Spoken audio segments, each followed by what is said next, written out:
उनकी नीयत अगर ठीक हो तो संविधान की जो असली भावना वो लागू हो पाएगी। अभी तो ये चूंकि उनकी नीयत ठीक नहीं है, इसलिए बाबा साहब ने कहा था कि संविधान 100 कितने लोग हैं जो अपनी पार्टी की गुलामी के बजाय समाज के मुद्दों को उठाते हैं? कितने लोग हैं?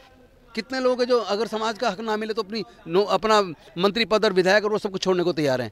पढ़ने का अधिकार है, किसको व्यापार करने का अधिकार है, किसको संपत्ति का अधिकार है, किसको शस्त्र धारण करने का अधिकार है, किसको कर्मकांड का अधिकार है, वो सारे के सारे अधिकार 4 वर्ण में से 3 वर्ण को दे दिए। सामाजिक न्याय के खिलाफ विषमतावादी ताकतें मनुस्मृति को फिर से लागू करना चाहती थी, जिसकी वजह से क्या फिर से वही जातिवाद बढ़ जाएगा? क्या फिर से हमारे लोगों को जो रास्ता बना था पढ़ने का, व्यापार का, संपत्ति का या अलग अलग प्रकार के संसाधनों में जो थोड़ी बहुत हिस्सेदारी मिली, क्या वो सब छिन जाने वाली है? ऐसे में एक ही रास्ता बचा है। वैसे तो वो लेटरल एंट्री और तमाम तरह की चीज़ें लाकर डाइल्यूट कर चुके हैं पूरे रिजर्वेशन को, लेकिन सम्मान सम्मेलन के माध्यम से पूरे देश में दलितों को, पिछड़ों को, वंचितों को, आदिवासियों को और उसके साथ साथ तमाम माइनॉरिटीज़ को, सबको एकजुट करके, और या जो गरीब है, किसी भी जाति का जो गरीब है वो भी दलित है, उनका प्रथम कानून मंत्री के तौर पर हिंदू कोड बिल लाए। क्योंकि हिंदू महिलाओं को अगर जवानी में विधवा हो जाए तो दूसरी शादी करने का हक नहीं था। पति कितने जालिम और क्रूर हो, तलाक लेने का हक नहीं था। पति अगर छोड़ दे तो बच्चों के लिए और खुद के लिए गुजारा भत्ता लेने का हक नहीं था। लेकिन doctor Baba Saheb Ambedkar Hindu code bill लेकर आए, जिसमें भारत की हिंदू महिलाओं को तमाम तरह का अधिकार देना चाहते थे।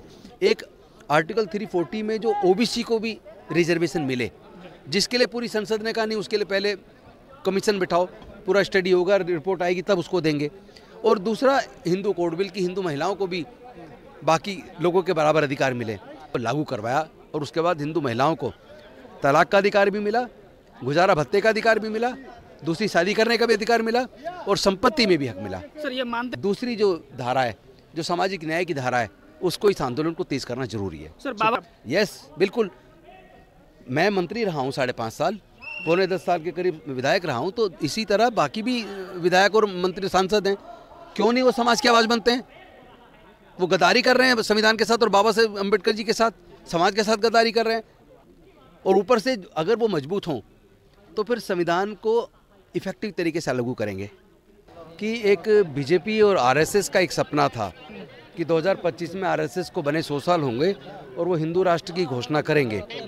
और उन्होंने एक संविधान भी बना के रखा हुआ था, क्योंकि वो आपने देखा होगा चुनाव से पहले, लोकसभा के चुनाव से पहले वो लोग एक नारा बार बार दे रहे थे कि 100 अब की बार 100 के पार, क्योंकि वो कहते थे कि हमें संविधान बदलना है। ठीक है, 400 पार, 400 अब की बार 400 पार। 400 पार किस लिए?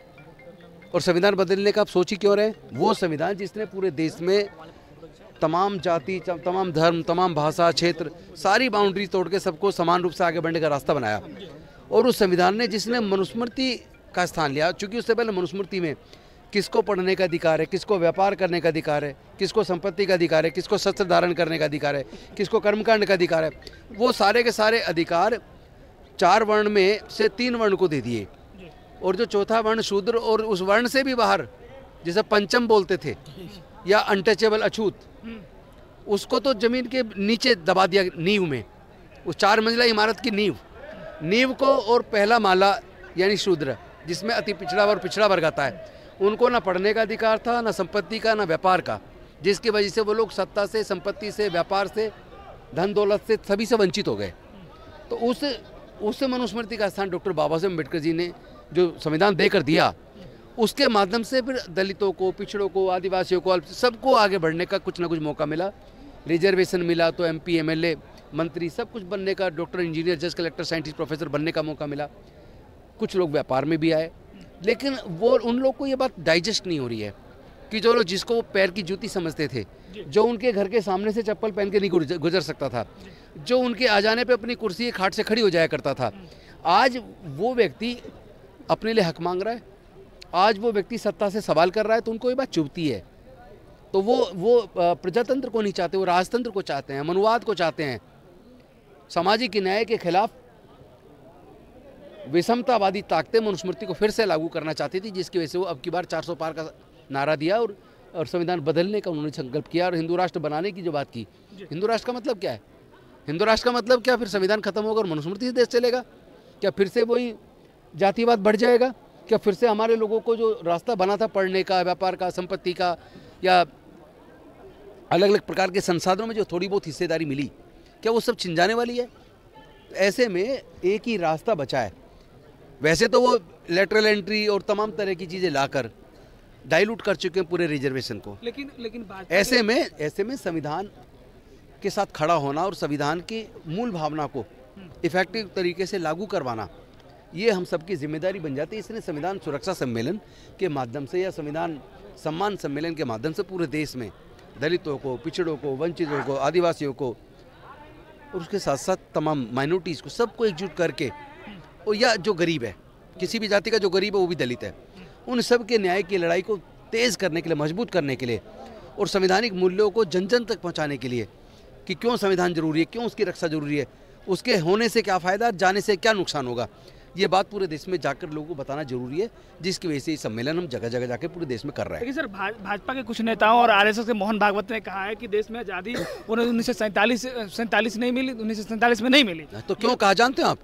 इसलिए कहा कि चूँकि जब डॉक्टर बाबा साहेब अम्बेडकर प्रथम कानून मंत्री के तौर पर हिंदू कोड बिल लाए, चूँकि हिंदू महिलाओं को अगर जवानी में विधवा हो जाए तो दूसरी शादी करने का हक नहीं था, पति कितना ही जालिम और क्रूर हो तलाक लेने का हक नहीं था, पति अगर छोड़ दे तो बच्चों के लिए और खुद के लिए गुजारा भत्ता लेने का हक नहीं था।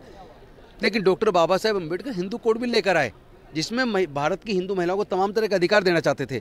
लेकिन उस वक्त सशक्त विरोध पूरी संसद ने किया, विशेष रूप से जनसंघ के सांसदों ने और आरएसएस ने तो कृपात्री महाराज को, हिंदू महासभा ने कृपात्री महाराज को पूरी तरह जंग का ऐलान कर दिया डॉक्टर अम्बेडकर साहब के खिलाफ, पूरा आंदोलन कर दिया और पूरी संसद खिलाफ हो गई।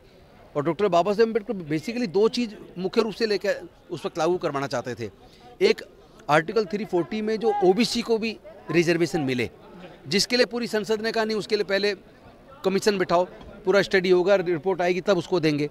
और दूसरा, हिंदू कोड बिल की हिंदू महिलाओं को भी बाकी लोगों के बराबर अधिकार मिले, जिसके खिलाफ उन्होंने पूरा एक ऐसा माहौल बनाया कि डॉक्टर बाबा साहेब अम्बेडकर को लगा अगर मैं ओबीसी को रिजर्वेशन नहीं दिला पा रहा हूँ, हिंदू महिलाओं को न्याय नहीं दिला पा रहा हूँ, तो फिर मुझे कानून मंत्री बने रहने का क्या हक है।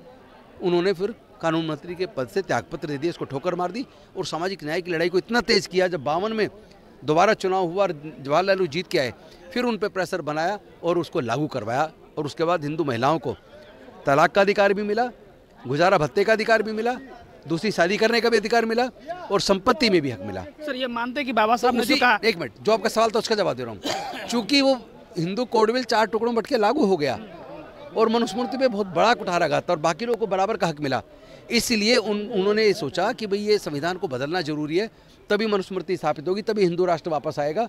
और इसीलिए दूसरी जो धारा है, जो सामाजिक न्याय की धारा है, उसको इस आंदोलन को तेज करना जरूरी है। सर, बाबा साहब ने जो कहा था कि ये संविधान बना रहा हूँ, अगर इसको चलाने वाले लोग सही होंगे तो ये सही साबित होगा, न तो लोग चलाने वाले गलत होंगे तो ये गलत साबित होगा, ये मानते हैं आप? यस, बिल्कुल।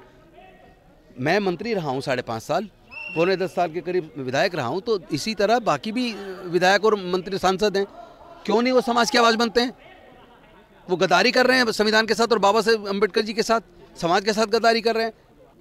और ऊपर से अगर वो मजबूत हों तो फिर संविधान को इफेक्टिव तरीके से लागू करेंगे, उनकी नीयत अगर ठीक हो तो संविधान की जो असली भावना वो लागू हो पाएगी। अभी तो ये चूंकि उनकी नीयत ठीक नहीं है, इसलिए बाबा साहब ने कहा था कि संविधान 131 सांसद तो हैं, 131 सांसद हैं, उसमें कितने लोग हैं जो समाज के प्रति वफादार हैं, कितने लोग हैं जो अपनी पार्टी की गुलामी के बजाय समाज के मुद्दों को उठाते हैं, कितने लोग हैं, कितने लोग हैं जो अगर समाज का हक ना मिले तो अपना मंत्री पद और विधायक और वो सब कुछ छोड़ने को तैयार हैं। हमने छोड़ा, क्यों छोड़ा? हमने मंत्री पद क्यों छोड़ा?